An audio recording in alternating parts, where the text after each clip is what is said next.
What first attracted you to the role of Jennifer Hart?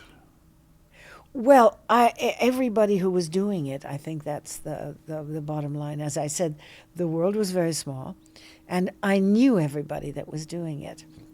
Aaron Spelling had been, when he was a writer and married to Carolyn Jones, he was writing for, the Dick Powell show. And we had in Hollywood, for all the young actors and boys and girls and young agents and all, we had a softball league. And so we needed we had a coach. And the coach for our girls' softball team was Aaron Spelling.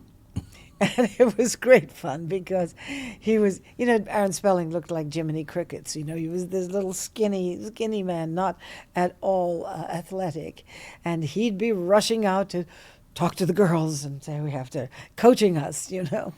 But he was very generous to us. He and Caroline had barbecues and invited all the girls. So when he and Leonard Goldberg united and formed Spelling Goldberg, the first movie for television was, I think it was called Five Desperate Women. Nothing to do with what later came in what was it called? Five Desperate Women? No, it was Five Desperate Women. And we filmed it in Catalina Island, and it was the very first production for Spelling and Goldberg, and I was in it.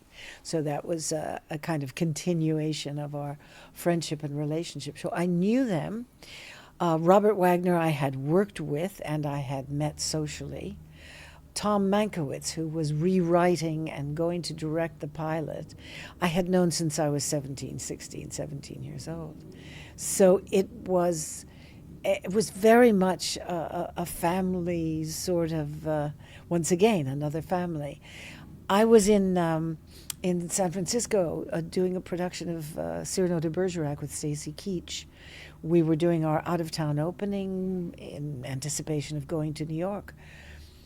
And so when they called me and said, we're doing this pilot, would you be interested? It's a little bit like The Thin Man.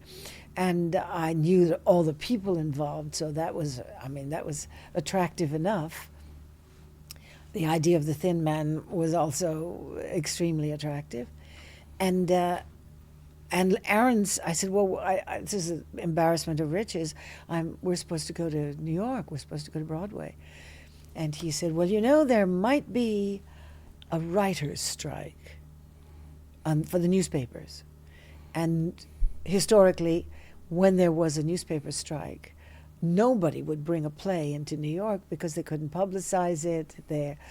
So the theater was, on hold. So that was the greatest newspaper strike that ever happened as far as my career is concerned, because I could do the pilot of Heart to Heart.